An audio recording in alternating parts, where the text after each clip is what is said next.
Existe un conocimiento antiguo, velado entre líneas y traducido muchas veces con intenciones diversas, que nos habla de dos tipos de entidades profundamente distintas: los llamados vigilantes y los hijos de Dios. Aunque ambos nombres aparecen en textos antiguos, pocos comprenden su diferencia esencial.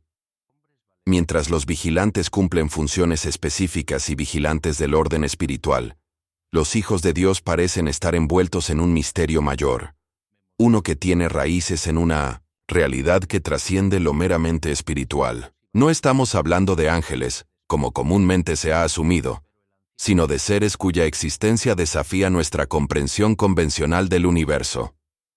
Ellos no son de este mundo, aunque su aspecto guarda una semejanza inquietante con el nuestro. Y tal vez no es que se parezcan a nosotros, sino que nosotros somos un reflejo de ellos. La antigua tradición hebrea, al igual que el cristianismo primitivo y el islam más esotérico, coincide en algo que rara vez se discute abiertamente. Los hijos de Dios no son ángeles, sino entidades físicas de carne y hueso, aunque no humana como la nuestra. Según lo revelado en textos que han sobrevivido al tiempo, ellos estuvieron aquí antes que nosotros, y dejaron una huella profunda en la memoria de la humanidad. Por eso, cuando se dice que el hombre fue creado a imagen y semejanza de Dios, tal vez lo que realmente se está diciendo es que fue modelado conforme a la forma de estos seres que descendieron. La palabra clave no es creado, sino recreado. Porque si leemos con atención el texto original en hebreo, no encontramos una creación ex nihilo, sino una restauración. La tierra ya existía, pero algo había sucedido. Algo que destruyó lo anterior y dio paso a una nueva humanidad, la nuestra. Este tipo de revelaciones no surgen de interpretaciones caprichosas, sino del estudio riguroso de los manuscritos más antiguos, donde el lenguaje conserva aún la esencia original. Por ejemplo, en el principio no dice Dios creó los cielos y la tierra, como popularmente se repite, sino Elohim creó. Y Elohim es un término plural, femenino, de la raíz el, que sí significa Dios en singular. De modo que el relato original podría leerse como: en el principio, los dioses crearon los cielos y la tierra. Esto no es una especulación sin base, sino un dato lingüístico que cambia profundamente nuestra interpretación de todo el relato bíblico. No es casualidad que muchas culturas antiguas hablaran también de dioses venidos del cielo, de seres superiores que convivieron con los hombres, que los guiaron, que incluso se unieron a mujeres humanas y dieron origen a linajes poderosos. Lo que se ha interpretado como mitología puede ser simplemente historia mal entendida. Los textos griegos, babilónicos, sumerios, incluso los de las antiguas civilizaciones americanas, narran historias similares, entidades que descendieron del cielo, que trajeron conocimiento, que fundaron ciudades. Si observamos el relato de Jeremías 4:23, por ejemplo, encontramos una visión inquietante.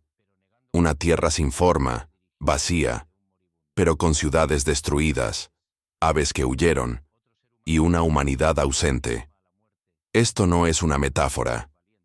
Es un testimonio de que algo ocurrió en un tiempo remoto, algo que arrasó con una civilización previa. Si había ciudades, pero no hombres, entonces, ¿quién las construyó?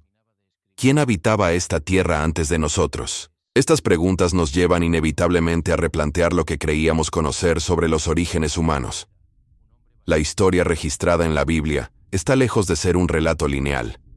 Es más bien un rompecabezas de fragmentos escondidos, de símbolos cifrados, de revelaciones progresivas. El término hebreo tohu vabohu, traducido usualmente como desordenada y vacía, en realidad significa convertida en desolación.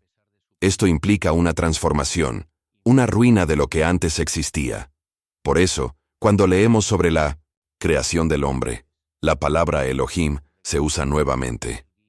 Hagamos al hombre a nuestra imagen conforme a nuestra semejanza. ¿Quiénes son ese nosotros? Si la divinidad fuera única, no se expresaría en plural. Aquí se revela otro de los grandes errores de traducción e interpretación: confundir monoteísmo con enoteísmo.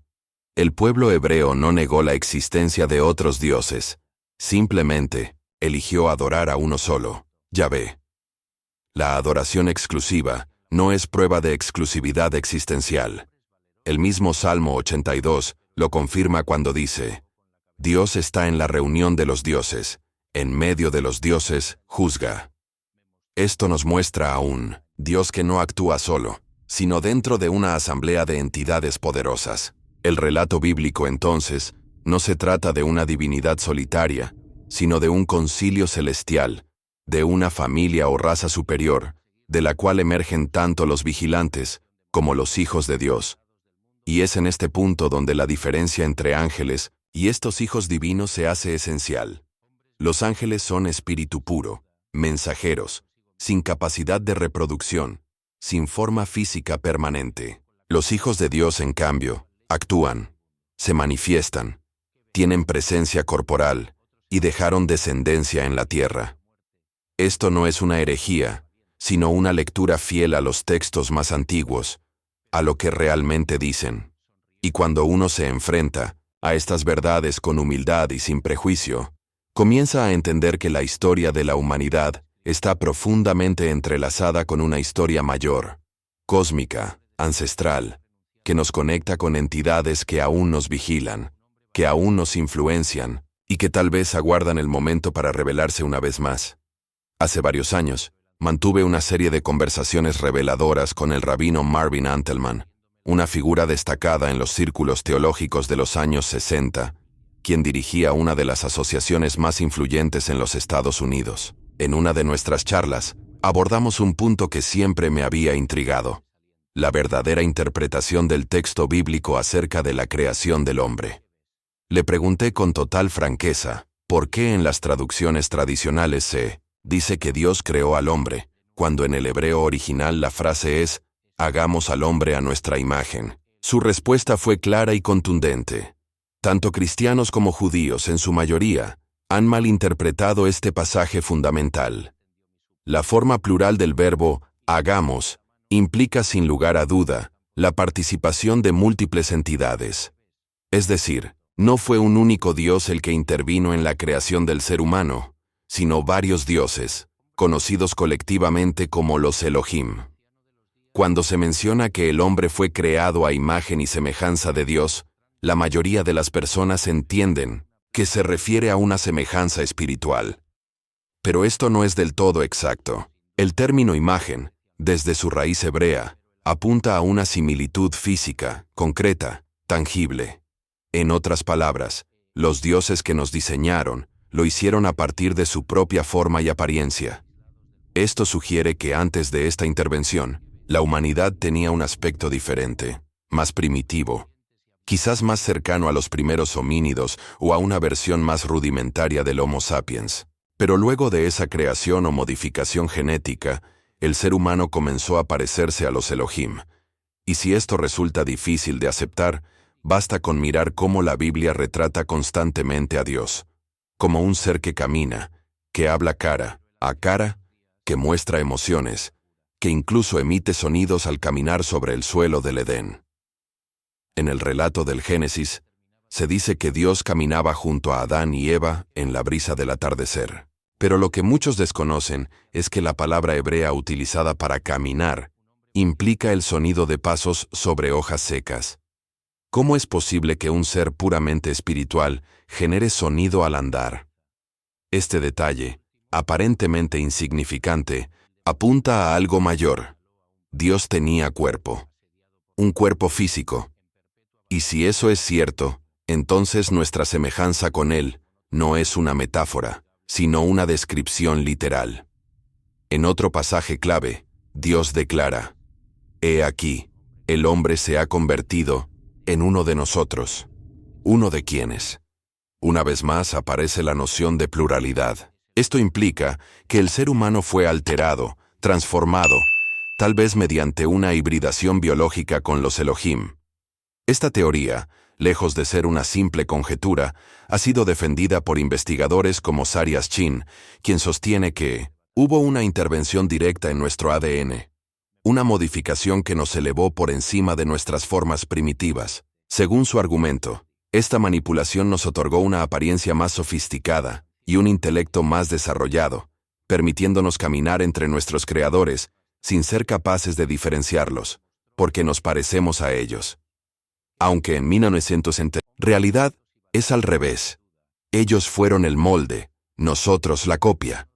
Incluso el Corán, en su cosmovisión espiritual, refuerza esta misma idea cuando dice: te creamos, oh humanidad, dando a entender que hubo una intención deliberada en nuestra formación. En varios pasajes del texto islámico se describe a Dios moldeando a Adán del polvo, como un alfarero que da forma al barro. Esta imagen no es exclusiva del Islam. En Isaías 64 se declara: tú eres nuestro Padre, nosotros somos el barro, y tú, nuestro alfarero. Y de forma aún más fascinante, en la religión egipcia, encontramos el mismo concepto representado gráficamente: los dioses moldeando al hombre sobre un torno de alfarero. Estos relatos, cuando se observan en conjunto, nos llevan a una conclusión audaz pero coherente.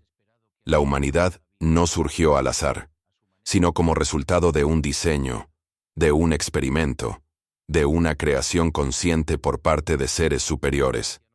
Seres que durante milenios han sido llamados dioses. Cuando se expone esta idea en conversaciones con teólogos judíos y cristianos, muchos reconocen que estas verdades fueron oscurecidas, interpretadas con sesgos, o simplemente ignoradas con el paso del tiempo. Porque al regresar al idioma hebreo y observar la palabra original para Dios, lo que encontramos no es una figura singular, sino una palabra plural: Elohim, los dioses. Esta pluralidad cambia todo. Por ejemplo, Adán, el primer hombre según el Génesis, no fue creado dentro del jardín del Edén, como erróneamente se repite. El texto es claro: y el Señor Dios plantó un jardín al oriente del Edén, y allí colocó al hombre que había formado. Esto significa que Adán fue creado en otro lugar y luego trasladado al Edén. ¿Por qué este detalle es omitido en tantas enseñanzas? Porque implica una narrativa más compleja. Si seguimos leyendo, llegamos a la historia del gran diluvio en los días de Noé. Dios decide entonces borrar a la humanidad y repoblar la tierra con solo 8 sobrevivientes. En Génesis 9, después del diluvio, se nos dice que Dios le habla a Noé y su familia y les ordena: fructificad, multiplicaos y llenad la tierra. La palabra clave aquí es llenad. No es simplemente poblar por primera vez, sino reponer, restaurar, volver a llenar. He hablado con diversos rabinos sobre este punto, especialmente en el Centro Solomon Wind para Estudios del Holocausto, donde se estudian estos textos con profundidad, y todos coinciden: la palabra correcta es reponer. Esto significa que ya existía una humanidad antes del diluvio, una que fue aniquilada, pero no era la primera. Porque incluso en Génesis 1:28, cuando se da la instrucción a Adán y Eva, se les dice: fructificad, multiplicaos y llenad la tierra. ¿Cómo podrían llenar algo que supuestamente nunca había sido habitado? Esto solo tiene sentido si hubo una civilización anterior, un mundo anterior al nuestro. Y hay otro detalle aún más revelador. Cuando Caín mata a Abel y es condenado por Dios, expresa temor diciendo: cualquiera que me encuentre me matará. Aquí surge una pregunta incómoda. ¿Quién más vivía en la tierra si solo estaban Adán, Eva y sus 2 hijos? ¿Quién era ese cualquiera? La única respuesta lógica es que ya existían otros seres humanos, descendientes de una humanidad preadámica. Esos otros eran los restos de una especie antigua de homínidos, que coexistieron con la nueva humanidad, la modificada, la diseñada a imagen de los dioses. La evidencia arqueológica respalda esta idea. Restos de múltiples especies humanas han sido hallados en todo el mundo, cada una con rasgos distintos. Nosotros, los actuales Homo sapiens, no surgimos espontáneamente. Fuimos alterados. Nuestra piel, nuestra sangre, nuestra vulnerabilidad ante la intemperie, todo indica que no estamos adaptados naturalmente a la vida salvaje como nuestros predecesores. Y si volvemos una vez más al gran diluvio, tal vez lo que encontramos no es solo una historia simbólica, sino la huella de una intervención definitiva, un reinicio programado. ¿Quieres que continúe esta historia desde ese punto? En el capítulo 7 del Génesis, se encuentra un detalle que ha pasado desapercibido para muchos, pero que encierra una de las claves más profundas sobre el origen de uno de los eventos más impactantes en la historia de la humanidad: el gran diluvio. Dice el texto que en el año 600 de la vida de Noé, en el segundo mes, el día 17 del mes, fueron rotas todas las fuentes del gran abismo, y las ventanas del cielo se abrieron. Durante 40 días y 40 noches, la lluvia cayó sin cesar. Pero aquí es donde la lógica y la ciencia se enfrentan a la narrativa común. Ningún fenómeno de lluvia, por intenso que sea, puede cubrir toda la faz de la Tierra en ese periodo de tiempo. Es física y geológicamente imposible que el agua que cae desde la atmósfera logre tal magnitud de devastación por sí sola. Esto indica que el diluvio no fue únicamente un evento meteorológico, sino una catástrofe de escala planetaria, con múltiples factores actuando al unísono. El término "fueron rotas todas las fuentes del gran abismo" no es una expresión poética. Es una descripción técnica de una ruptura en el subsuelo. Es el registro de una fractura en las entrañas mismas de la Tierra. Este tipo de lenguaje sugiere un evento de proporciones geológicas colosales, tal vez el desplazamiento de la corteza terrestre, la liberación masiva de agua subterránea, o la consecuencia de un impacto cósmico de gran magnitud. Los científicos que han explorado esta hipótesis han llegado a postular escenarios donde enormes depósitos de agua, atrapados bajo las placas tectónicas durante milenios, habrían emergido de golpe a través de fracturas sísmicas, anegando el planeta. Otros sugieren la colisión de un objeto celeste que habría generado un tsunami global, elevando el nivel de los mares más allá de lo imaginable. Pero lo verdaderamente revelador es que este relato no es exclusivo de la tradición judeocristiana. Se repite, con variaciones, en las mitologías más antiguas del planeta. La epopeya de Gilgamesh, en la cultura sumeria, describe un diluvio casi idéntico. En la tradición hindú, el sabio Manu es advertido por una entidad divina sobre una inundación que destruirá el mundo. Los relatos indígenas de América del Norte, las leyendas africanas y los mitos polinesios, todos coinciden en describir un evento de agua, destrucción y renovación.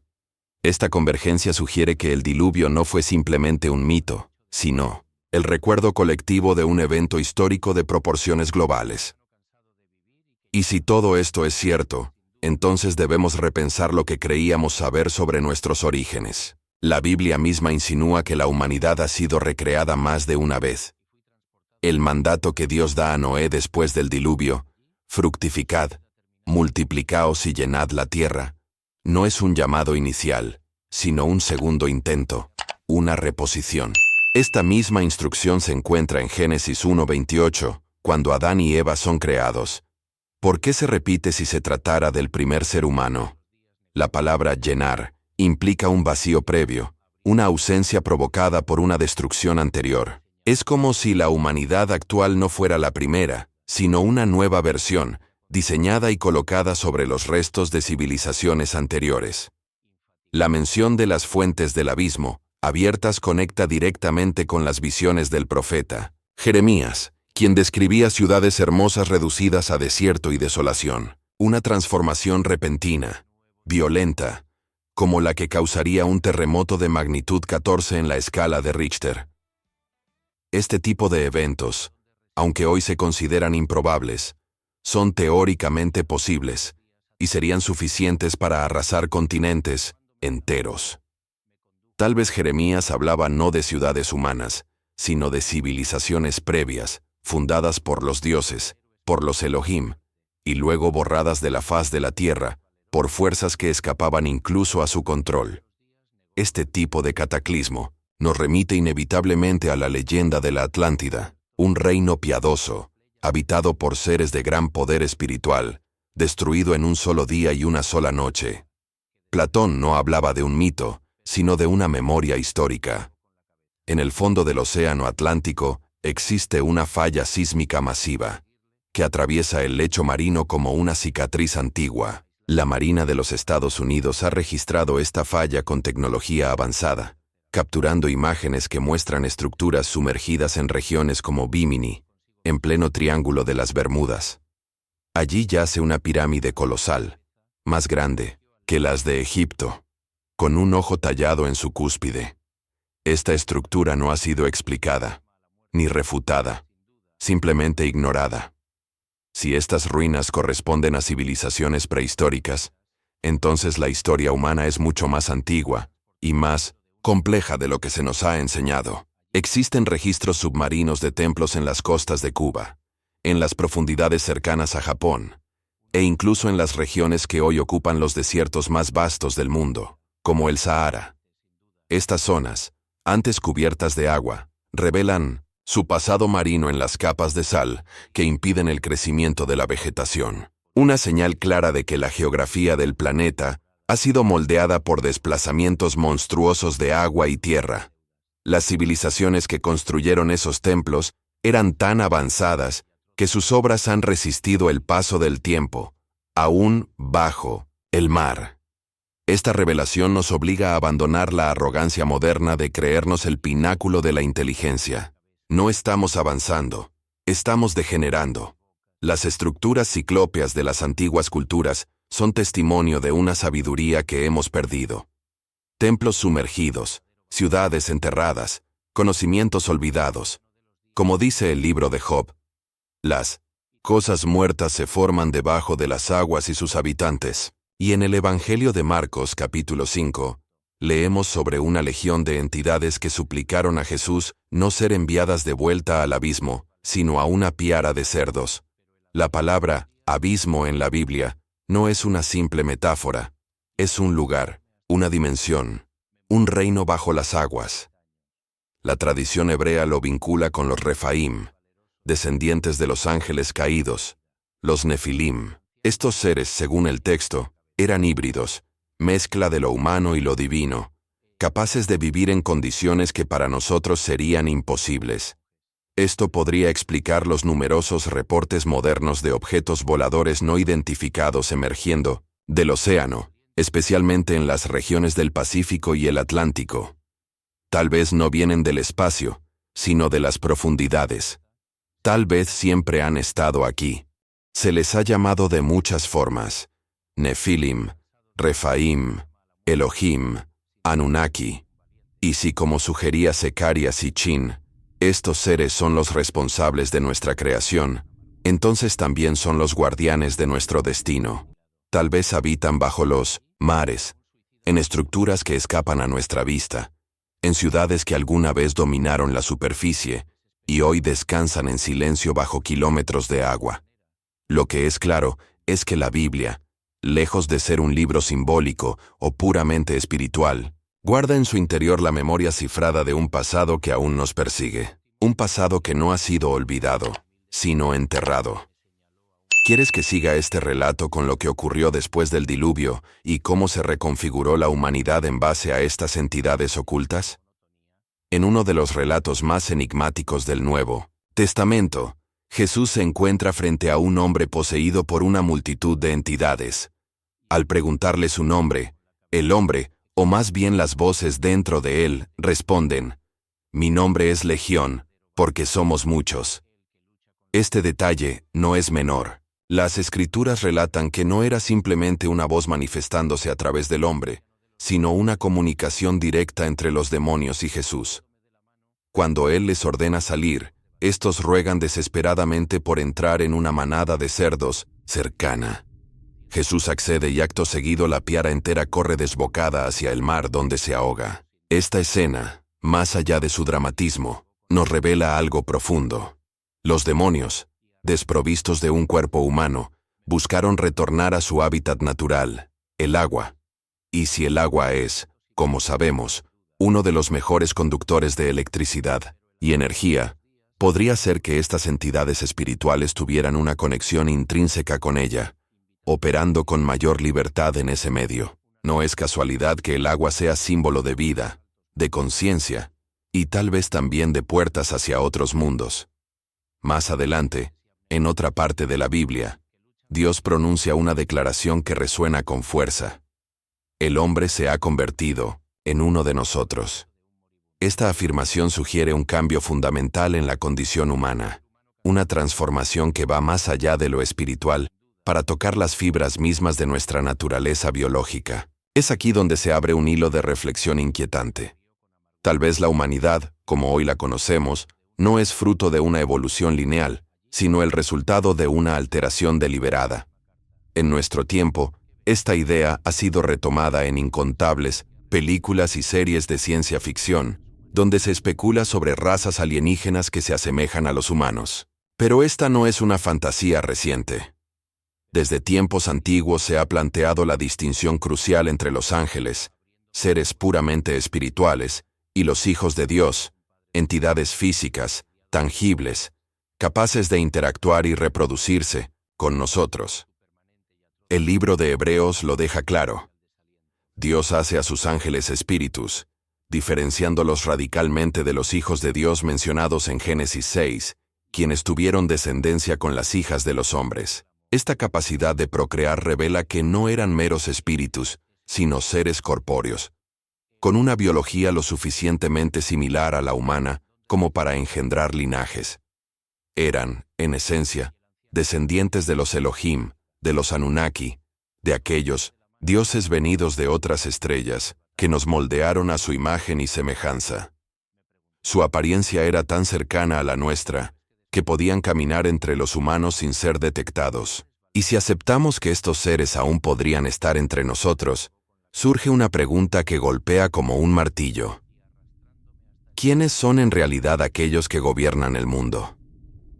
Al observar la indiferencia con la que ciertas élites manejan el destino de millones, su falta de compasión, su obsesión con el poder y el control, uno no puede evitar preguntarse si en verdad compartimos la misma esencia. Tal vez estos gobernantes no son totalmente humanos, sino herederos de aquel linaje antiguo, moldeado por manos que no pertenecen a este mundo.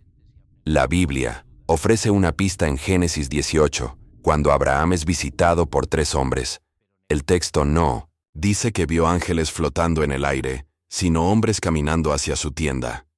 Abraham, reconociendo algo especial en ellos, corre a su encuentro, se postra ante ellos y les ruega que acepten su hospitalidad.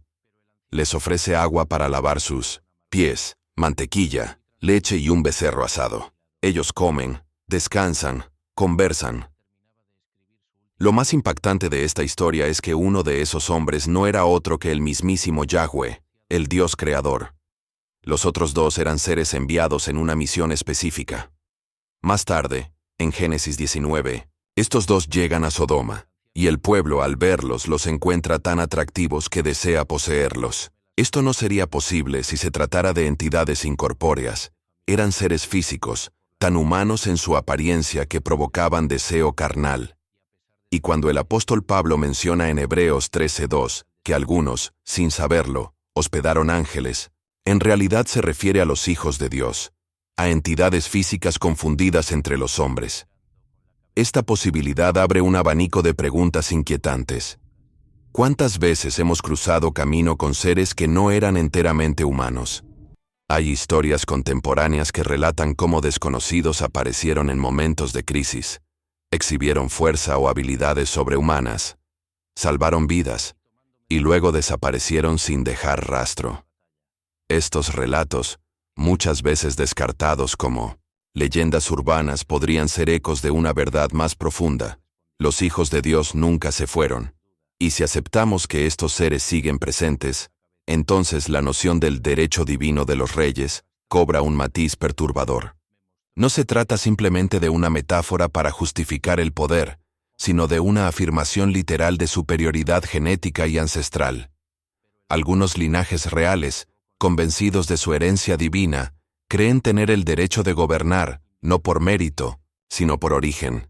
Pero si bien un creador puede dar vida, no posee la propiedad absoluta sobre su creación. Cada ser humano es un individuo con libre albedrío, una chispa única e irrepetible. Sin embargo, El sistema mundial parece haber sido diseñado para mantenernos controlados bajo estructuras invisibles. Desde las religiones, pasando por los gobiernos y los sistemas económicos, todo apunta a una ingeniería social perfeccionada durante milenios. Alguien, desde hace mucho, ha dirigido la evolución de la civilización humana, imponiendo modelos de conducta, sistemas de fe y estructuras de poder destinadas a mantenernos en un estado de sumisión inconsciente. Y todo esto ha sido logrado sin violencia abierta, simplemente utilizando instituciones que aceptamos como parte natural de la vida. Iglesias, bancos, gobiernos. Esta construcción magistral revela un nivel de inteligencia que trasciende nuestras capacidades actuales. Alguien en algún momento nos enseñó astrología, arquitectura, matemáticas, economía y política. Fueron esos antiguos dioses quienes fundaron nuestras civilizaciones, quienes transmitieron los secretos del cosmos y de la materia, y quienes, quizás, siguen moviendo los hilos de nuestro destino, ocultos entre nosotros, invisibles a los ojos, que no saben buscar. La verdad, aunque difícil de aceptar para muchos, es que no necesariamente son humanos quienes gobiernan la Tierra. A lo largo de la historia, se ha hablado de héroes con sangre divina, linajes supuestamente bendecidos por dioses, pero la realidad es mucho más oscura. Muchos de estos personajes que se presentan como herederos de linajes celestiales no son más que criminales internacionales de la más alta categoría. Cuando escuchamos sobre el derecho divino de los reyes, es crucial preguntarnos de dónde proviene realmente esta idea. No surgió en Asia, África, ni en ninguna cultura ancestral remota. Es un concepto estrictamente europeo, con raíces profundas, en el corazón mismo de Roma. Durante más de 2 siglos, Europa fue gobernada por el Imperio Romano, y en los días de los Césares, el emperador era considerado un dios viviente. El derecho a gobernar no venía de la voluntad popular, ni de los méritos personales, sino de la designación imperial. Si el emperador te nombraba, eras investido con una autoridad divina. Cuando Roma cayó en corrupción y decadencia, el Vaticano heredó este poder, adoptando el título de Pontifex Maximus y adjudicándose la potestad de conceder el derecho divino a los reyes y líderes espirituales. Así, la realeza europea obtuvo su legitimidad del Papa. Esta alianza entre la corona y la Iglesia definió la política y el destino de Europa por más de 1600 años, y por extensión, moldeó la dominación mundial que aún hoy sufrimos. Al comprender esto, las dinámicas actuales de guerras, conflictos y luchas de poder dejan de parecer simples rivalidades nacionales y se revelan como una guerra entre dioses, una auténtica guerra de las galaxias, donde diferentes facciones de entidades superiores compiten por el control de la humanidad. El Papa, como líder espiritual de millones, representa una de estas facciones. Esta misma perspectiva fue explorada durante años por Zecharia Sitchin, un hombre cuya obra conocí de cerca. Tuvimos muchas conversaciones privadas lejos del ojo público, y puedo decir con certeza que mucho de lo que él sabía jamás llegó a ser revelado abiertamente. Sitchin estaba mejor informado de lo que el mundo imagina. El apóstol Pablo nos dejó una advertencia en el Nuevo Testamento que resuena ahora más que nunca. No tenemos lucha contra carne y sangre, sino contra principados, contra potestades, contra los gobernantes de las tinieblas de este mundo, contra huestes espirituales de maldad en las regiones celestes.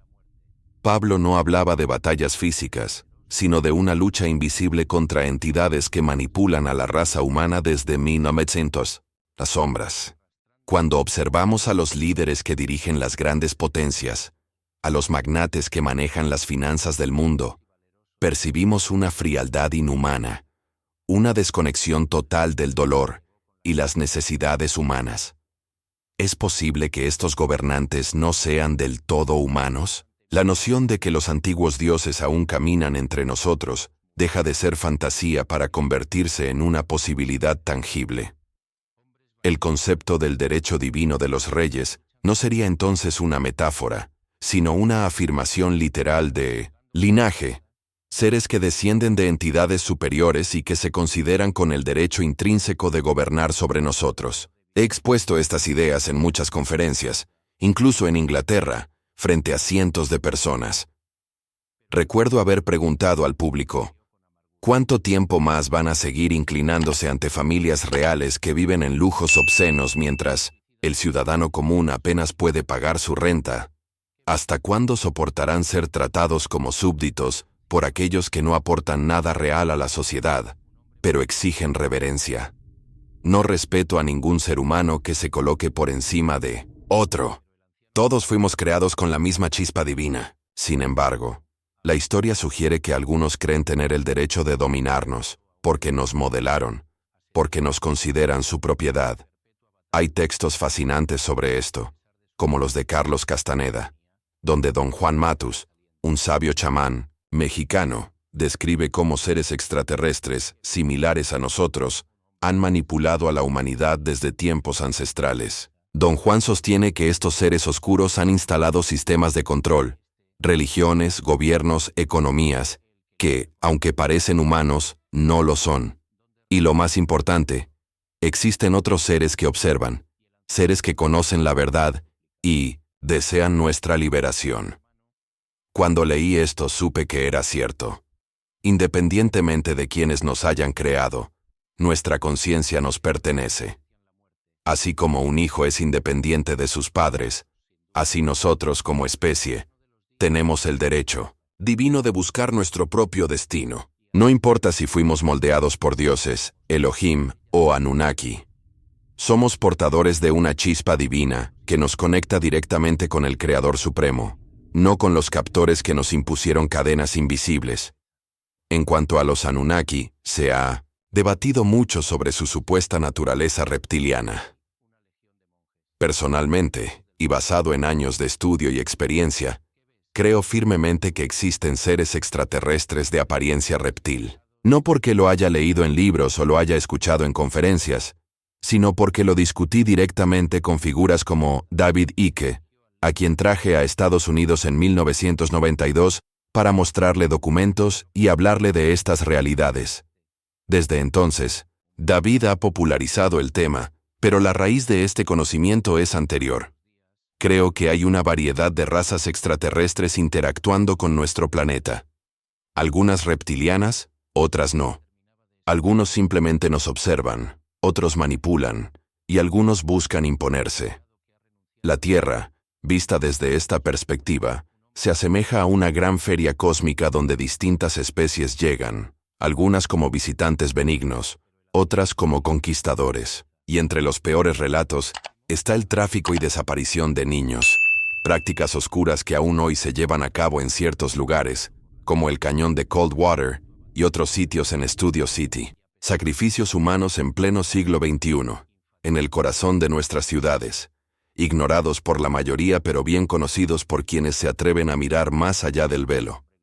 No hablo de teorías, sino de realidades ocultas que, de ser reveladas plenamente, estremecerían los cimientos de la civilización. Les agradezco sinceramente su atención y su valor por enfrentar estas verdades incómodas. El dueño del edificio nos ha concedido estar aquí hasta las 6 de la tarde. Aprovechemos este tiempo para reflexionar, para cuestionar y para abrir nuestras mentes a la posibilidad de que el mundo en que vivimos es solo la superficie de algo mucho más vasto y profundo que apenas comenzamos a entender. ¿Te gustaría que después escriba la continuación como si siguiera en la conferencia, profundizando en las civilizaciones extraterrestres y su influencia actual? Si desean, podemos iniciar con la presentación de Andrew a las 4:30. Ahora mismo son las 3, así que si lo prefieren, podríamos hacer una breve pausa y regresar a las 4:15 para retomar con una sesión de preguntas y respuestas. Quiero destacar que Andrew ha venido desde Washington, ha estado conduciendo durante 2 días para estar aquí hoy con nosotros, y su presentación es profunda, y realmente vale la pena escucharla. Sé que todo esto fue organizado a gran velocidad. Apenas me informaron de esta conferencia hace un par de días, y armé la presentación de forma apresurada. Por eso tal vez la exposición les parezca un poco dispersa, y difícil de seguir en 1900 algunos momentos, pero trabajé bajo presión de tiempo, y me enfoqué en transmitir lo esencial. Les aseguro que, después de tantos años conversando directamente con miembros del gobierno, científicos, astronautas y expertos de diversas disciplinas, no tengo la menor duda, la humanidad ha sido creada. Somos producto de un experimento deliberado, una creación de laboratorio, diseñada cuidadosamente por seres que se nos asemejan. Tomaron a las primitivas criaturas homínidas que habitaban la Tierra, cuyos restos aún encontramos como prueba de su existencia, y realizaron modificaciones en ellas. Estas antiguas especies no se parecían a nosotros. Nosotros somos distintos. Somos una creación especial, un híbrido entre lo terrenal y lo divino. Así lo dice el Génesis. Y los dioses dijeron, venid, hagamos al hombre a nuestra imagen y semejanza. No formábamos parte de un simple grupo de seres primitivos. En algún momento, esos dioses intervinieron genéticamente, se cruzaron con las criaturas existentes y nos transformaron. Parte de nuestra naturaleza es animal, instintiva, pero otra parte es angelical, celestial, y en esta dualidad se libra una lucha constante, como señalaba el apóstol Pablo. La batalla interna entre el hombre que somos y el hombre que aspiramos a ser. Si solo fuéramos criaturas primitivas, viviríamos por impulso, sin aspiraciones más allá de la supervivencia. Pero nuestra capacidad para crear arte, explorar el cosmos, construir tecnología, componer música, filosofar sobre el sentido de la existencia, todo eso indica que algo intervino, que no somos producto de una evolución natural y espontánea. En un abrir y cerrar de ojos, en términos de historia evolutiva, pasamos de pintar en cavernas a caminar sobre la luna con máquinas más inteligentes que nosotros mismos. Esto no fue casualidad, fue el resultado de una intervención. La cultura, en su raíz etimológica, significa cultivar, diseñar. Y así como en un laboratorio se cultivan organismos, nuestra cultura ha sido sembrada y moldeada por quienes nos crearon. Es fundamental entender que no es que los dioses se parecieran a nosotros, sino que nosotros nos parecemos a ellos. Fuimos moldeados a su imagen, adaptados a su forma. Tal vez por eso, desde la niñez, miramos instintivamente hacia el cielo, preguntándonos por Dios. Desde siempre, cuando preguntamos dónde está Dios, señalamos hacia arriba, al cielo. Y, si Dios está allá arriba, eso implica que es un ser del espacio, un ser extraterrestre. Si estuviera en una ciudad de la Tierra, sería terrestre, pero al ser celestial, pertenece a otro plano, otro mundo. Estoy absolutamente convencido de que quienes gobiernan este planeta no son meros humanos. Son inteligencias superiores, avanzadas, que han manipulado nuestra evolución durante milenios. Nos han guiado, lenta pero firmemente, de una sociedad agraria y rudimentaria hacia un futuro de inteligencia artificial, biotecnología y fusión mente-máquina. Nos están transformando, mutando nuestra naturaleza original hacia algo distinto. Por eso, ahora más que nunca, es vital recuperar nuestra verdadera humanidad. No podemos seguir aceptando sistemas impuestos, religiosos, políticos, educativos o culturales, sin cuestionarlos. Debemos pensar por nosotros mismos, educarnos de manera independiente, analizar de dónde provienen nuestras ideas y por qué creemos lo que creemos. No compro religiones, no acepto gobiernos sin crítica, no sigo sistemas de educación pasivamente. He dedicado mi vida a cuestionarlo todo. ¿De dónde viene el conocimiento que nos enseñan? ¿Quién diseña las estructuras que moldean nuestras mentes? No quiero encajar en una sociedad diseñada para la obediencia y la mediocridad. Solo deseo que cada individuo despierte, piense, cuestione y actúe con libertad auténtica. Recuerdo cuando tenía 9 años, y las monjas de mi escuela nos advirtieron que al día siguiente, durante una ceremonia de confirmación, estaría presente el obispo, y que no debíamos hacer preguntas. Pero yo, con mi natural curiosidad infantil, cuando el obispo preguntó si alguien tenía dudas, me puse de pie, y le pregunté: si mi padre usa una antorcha de soldadura, y la dirigiera hacia un ángel, ¿podría quemarlo? El obispo, sorprendido, intentó explicarme que los ángeles no podían ser dañados porque son espíritus y el fuego es físico. Entonces repliqué: si no se puede quemar un espíritu, ¿por qué preocuparme por arder en el infierno? No tuvo respuesta, solo me ordenó que me sentara y guardara silencio. A los 9 años comprendí que muchos adultos no saben más que los niños. Simplemente dejaron de hacer preguntas. Los niños, con su mirada limpia, cuestionan lo que los adultos aceptan ciegamente. Y por eso insisto, la mente humana debe mantenerse abierta, como un paracaídas, porque solo así puede funcionar. Hay que comenzar a cuestionarlo todo, en especial a quienes se autoproclaman autoridad. La palabra autoridad proviene de autor, y siempre me pregunto, ¿quién es el verdadero autor de las reglas que nos imponen? Para mí, no existe más autoridad legítima que Dios mismo, no las instituciones humanas ni sus sistemas de control. Es tiempo de despertar, de recobrar la conciencia, de recordar que fuimos creados libres, no para ser esclavos. ¿Te gustaría que continúe la narración desarrollando cómo estos sistemas de control evolucionaron en la historia moderna? No me interesa lo que el gobierno tenga que decir, ni le otorgo respeto alguno a las religiones organizadas, ni a este sistema corrupto, diseñado no para liberarnos, sino para someternos. Este mundo ha sido meticulosamente construido por fuerzas invisibles que han colocado muros alrededor de nuestra conciencia.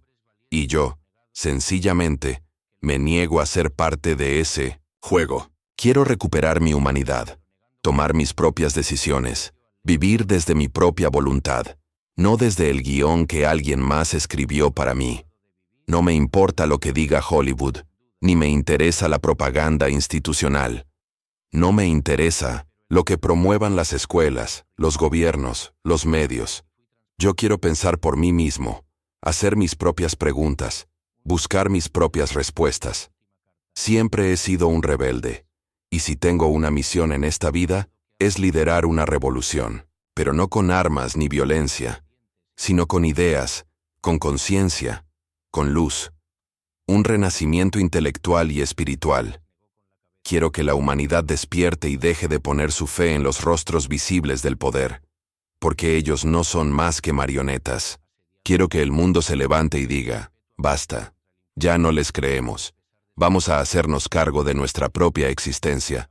No necesitamos más estructuras sagradas que nos digan cómo vivir.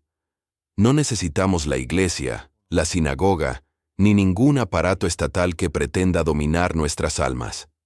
Lo que necesitamos es reconectarnos con la fuente verdadera, con aquello que es divino pero no institucional, porque el poder no está en las manos de unos pocos sentados en tronos de oro. El verdadero poder reside en las personas que se atreven a pensar, a cuestionar, a romper el molde. Eso es lo que quiero hacer con mi vida, encender ese fuego dormido en la conciencia colectiva. Y si consigo que una sola persona despierte, habré cumplido mi propósito. Me preguntaron hace poco sobre un video titulado Drink of Power, en el que se afirma que la reina de Inglaterra es la persona más poderosa del mundo. Y yo no estoy de acuerdo. No creo que la reina tenga poder real. Es un ícono, una pieza decorativa, igual que Obama lo fue.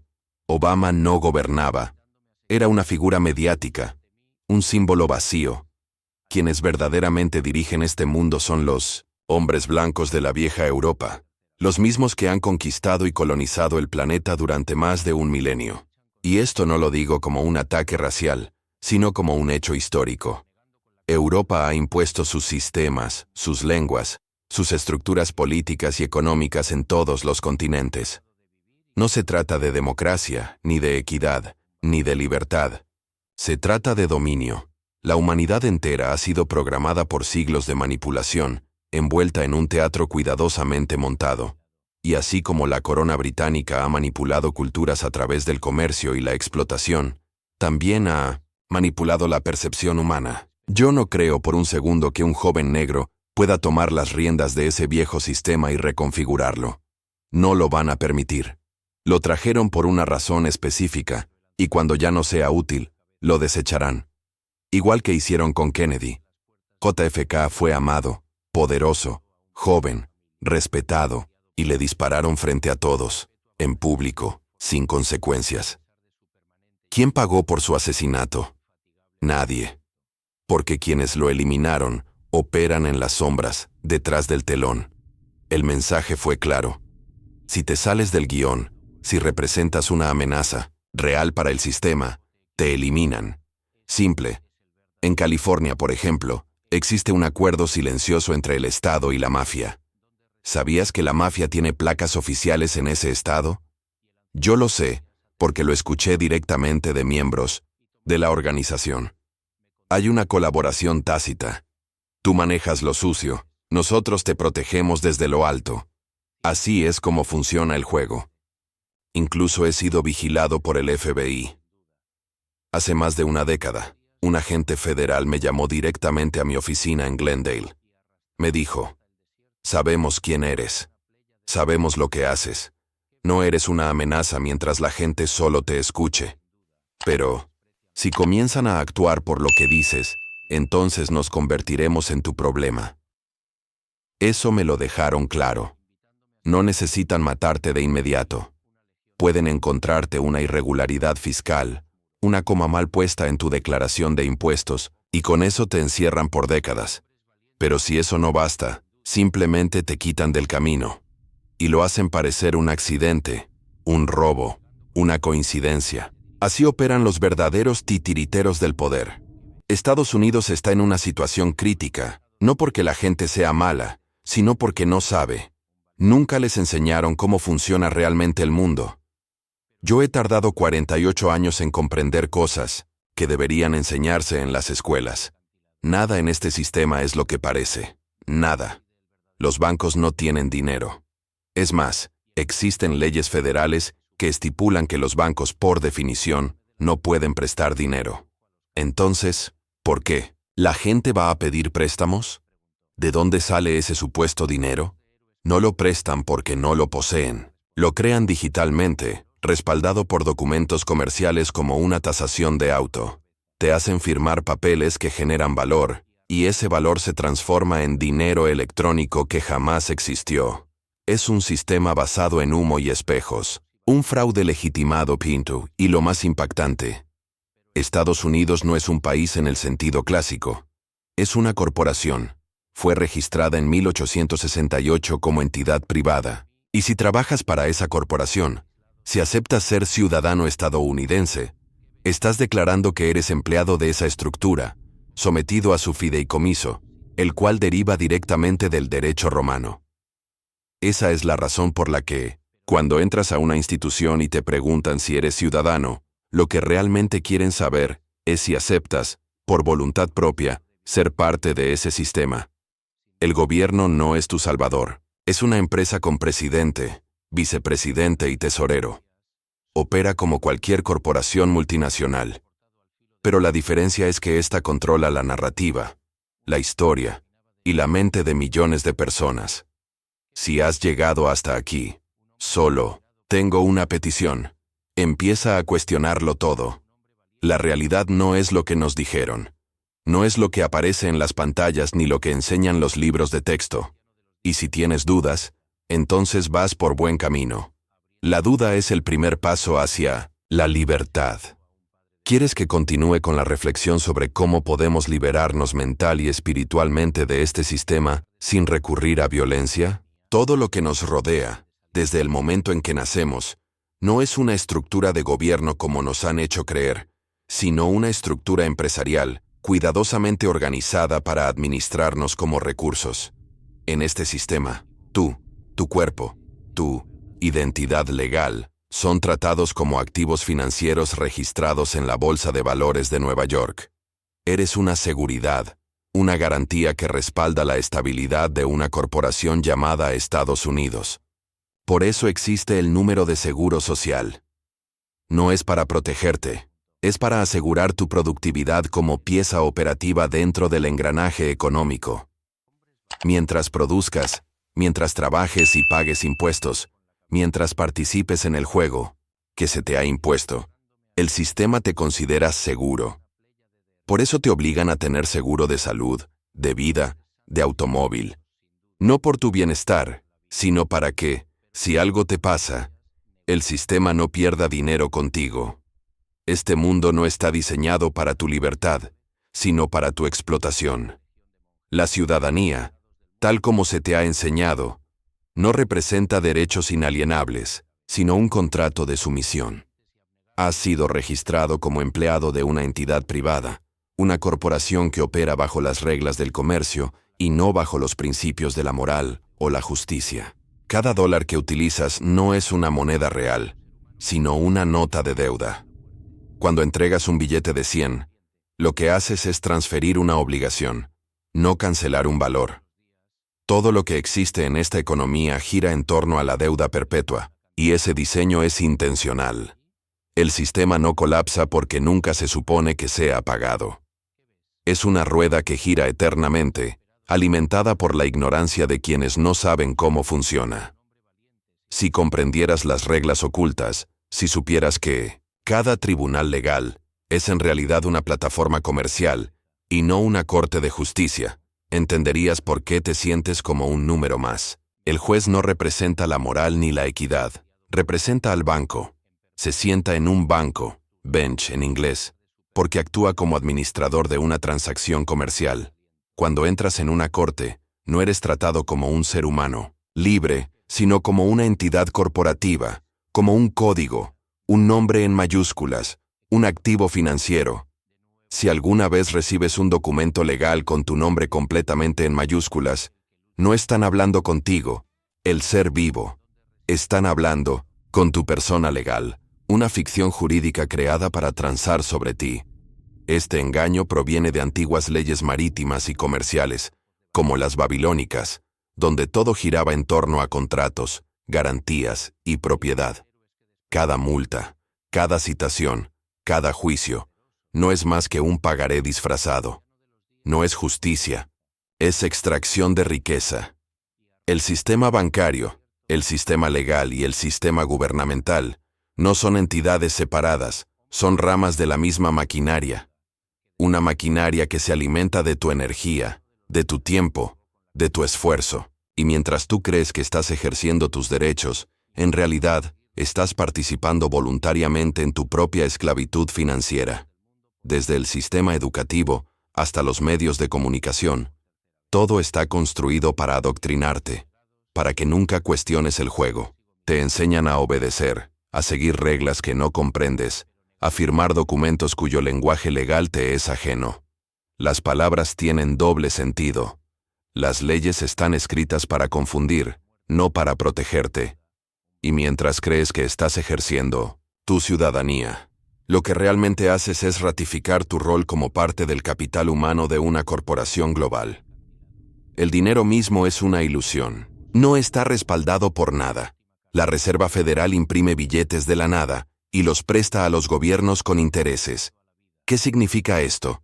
Que el dinero necesario para pagar esos intereses nunca fue creado.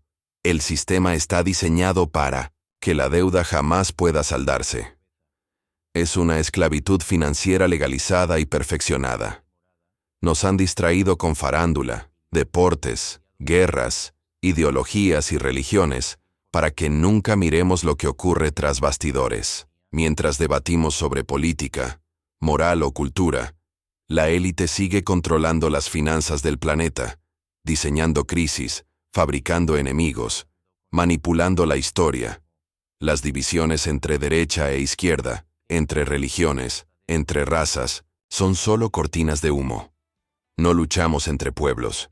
Luchamos, sin saberlo, contra un sistema que fue diseñado desde sus cimientos para mantenernos divididos, temerosos y dependientes. Y aquí es donde entra uno de los engaños más profundos, el de la religión institucional. La base del judaísmo, y por extensión del cristianismo y el islam, no es estrictamente monoteísta como se nos ha enseñado. En los textos originales, la palabra usada para Dios en el Génesis es Elohim, un término plural. No dice Dios creó los cielos y la tierra. Dice, los dioses crearon los cielos y la tierra. Y en Salmos 82 se afirma claramente que Dios está en la congregación de los dioses y juzga entre ellos. ¿Cómo puede un Dios único estar entre otros? Si no existen, porque sí existen, y los antiguos lo sabían. El monoteísmo moderno es una distorsión, una estrategia política y espiritual para consolidar el poder bajo una única figura adorada. Es enoteísmo, no monoteísmo, la adoración de un Dios particular entre muchos. Roma, al adoptar el cristianismo, no se convirtió al mensaje espiritual de Jesús, sino que transformó la fe en un arma política. El Vaticano es la continuidad del Imperio Romano, disfrazado de religión. Por eso el Papa viste como un emperador, y por eso la jerarquía eclesiástica es idéntica a la estructura imperial. La fe fue secuestrada y convertida en un sistema de control. Y eso no es todo. Tu certificado de nacimiento no es solo un documento. Es un contrato comercial, un registro que convierte tu existencia en una propiedad, en una garantía para el Estado. Desde que naciste, fuiste registrado como activo en una empresa disfrazada de nación. Tus movimientos, tus decisiones, tus deudas, todo es parte de un complejo sistema de comercio disfrazado de legalidad. Los que realmente gobiernan no lo hacen desde los parlamentos, sino desde las cámaras de compensación financiera. Lo que ves en la superficie, las elecciones, las leyes, las noticias, es solo una representación teatral cuidadosamente guionizada. La verdadera ley que rige este mundo no es la justicia. Es el comercio. Es el contrato. Es la deuda. Las guerras, las recesiones, los levantamientos populares, todo se programa, se orquesta, se mide con precisión matemática, y mientras tú trabajas, produces, consumes y repites, ellos cosechan el fruto de tu ignorancia. La solución no está en tomar las armas, sino en abrir los ojos. La verdadera revolución es de la mente, no del músculo. Es una revolución del conocimiento, de la conciencia, de la voluntad individual. No necesitamos religiones corruptas, gobiernos manipuladores, ni sistemas financieros esclavizantes. Lo que necesitamos es saber, entender, recordar quiénes somos realmente. Porque solo el conocimiento nos libera. ¿Deseas que continúe con una guía práctica de cómo empezar a salir de este sistema de control y reconectarte con tu poder personal? Las escuelas, desde sus cimientos, no están diseñadas para enseñarnos a pensar, sino para programarnos a obedecer. Desde una edad temprana, nos condicionan a aceptar la autoridad sin cuestionamiento, a seguir reglas sin conocer su origen ni propósito. Nos forman no para ser libres, sino para encajar dócilmente en un sistema que jamás fue creado para nuestro bienestar, sino para servir a los intereses de aquellos que controlan el poder desde las sombras. La educación obligatoria es, en realidad, un proceso de adoctrinamiento masivo. Nos preparan para ocupar un lugar pasivo dentro de una jerarquía predeterminada, para convertirnos en engranajes de una maquinaria de explotación que se mantiene funcionando gracias a la ignorancia y la conformidad. Romper este ciclo exige algo más profundo que el simple rechazo de las estructuras. Requiere un despertar. No basta con repetir lo que dicen los medios o lo que enseñan las instituciones. Es necesario investigar, cuestionar, contrastar, profundizar. Debemos sumergirnos en la historia oculta, entender los sistemas de manipulación que han moldeado a la humanidad y luego compartir ese conocimiento con otros. Porque la verdadera revolución no se libra con fusiles ni banderas, se libra con conciencia, con sabiduría, con la luz del entendimiento. La élite, la verdadera élite. No las gentes, caras visibles, sino los titiriteros invisibles. No teme a las armas, teme a una población despierta, porque su poder no se basa en la fuerza, sino en nuestra ignorancia voluntaria. Si las masas comenzaran a ver con claridad, a cuestionar con coherencia, este sistema entero se derrumbaría sin necesidad de una sola gota de sangre. No necesitamos una nueva religión, ni un nuevo líder carismático, ni una reforma superficial. Necesitamos reconocer que el poder siempre ha estado en nuestras manos, solo que nos entrenaron para no verlo. En la antigüedad, toda religión se fundamentaba en la adoración solar. En Fenicia, Egipto, Babilonia, el sol era el centro de la vida espiritual y política. Los sacerdotes no eran simples hombres devotos, eran astrónomos, matemáticos, manipuladores del conocimiento celeste. Entendían que el pueblo no podía gobernarse a sí mismo, y por eso les ofrecían mitos, símbolos, figuras divinas que representaban los ciclos del sol y las estaciones. Así nació el sistema de creencias que hoy llamamos religiones monoteístas. El cristianismo, el judaísmo y el islam no son más que adaptaciones modernas de cultos solares antiguos disfrazados de fe revelada. El concepto de la Trinidad cristiana tiene sus raíces en tríadas paganas anteriores. Osiris, Isis y Horus, en 1900 en Egipto. Nimrod, Semiramis y Tamuz en Babilonia. Brahma, Vishnu y Shiva en la India. Cada uno representaba aspectos del ciclo solar: nacimiento, muerte y resurrección. Jesús mismo es el arquetipo solar. Muere en el solsticio de invierno y resucita con la llegada de la primavera. Su nacimiento se celebra el 25 de diciembre, cuando el sol empieza su ascenso. Su resurrección ocurre en Pascua, asociada al equinoccio de primavera y al renacimiento de la vida. Nada de esto es casual. Todo está calculado, medido y codificado. La religión organizada es un sistema de control. Nos han hecho adorar a símbolos sin contexto, a figuras que jamás existieron en la historia literal, sino que representan fuerzas astronómicas. El Vaticano, por ejemplo, no es una institución espiritual. Es la continuación directa del Imperio Romano bajo una máscara religiosa. Su estructura jerárquica es imperial. El Papa es el César. Los cardenales son senadores. Los obispos, gobernadores, territoriales. Su simbología, sus vestiduras, su arquitectura, todo remite a las antiguas religiones mistéricas. La mitra papal, por ejemplo, tiene forma de cabeza de pez porque proviene del culto a Dagón, el dios pez babilónico. Todo ha sido reciclado, transformado, empaquetado con nuevos nombres, para que las masas lo consuman sin cuestionarlo. Y no solo la religión actúa así. Los gobiernos también son fachadas. Nos venden la idea de democracia, pero vivimos bajo una plutocracia, el poder de unos pocos sostenido por el dinero y la manipulación. Da igual a quién votes. El sistema pertenece a los banqueros, a las familias de linaje, a las corporaciones que compran legisladores. Desde que nacemos, somos propiedad del sistema.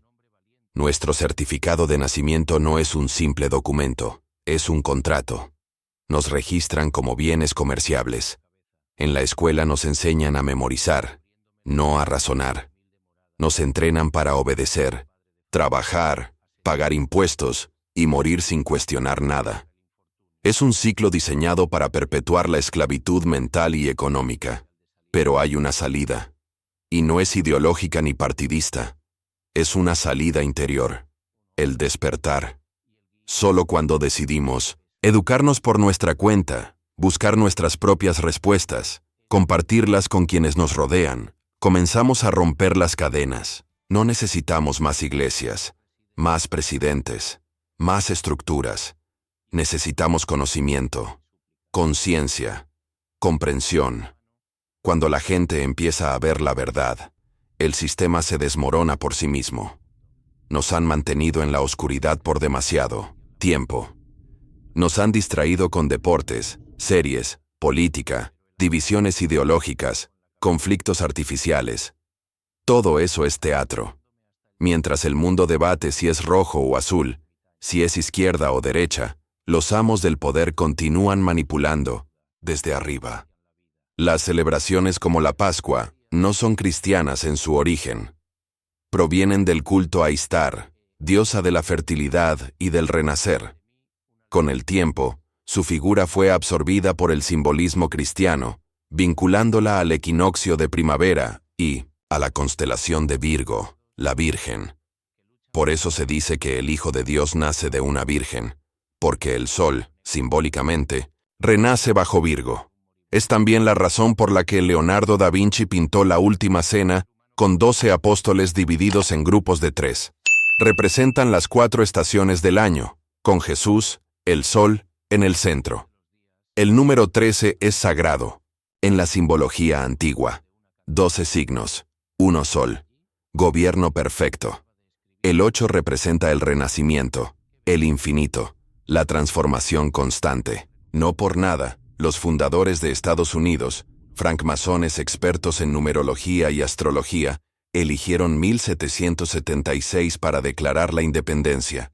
Suma 1 plus 7 plus 7 plus 6, 21, y 2 plus 1, 1 es 3, el número de la divinidad manifestada. Nada fue al azar.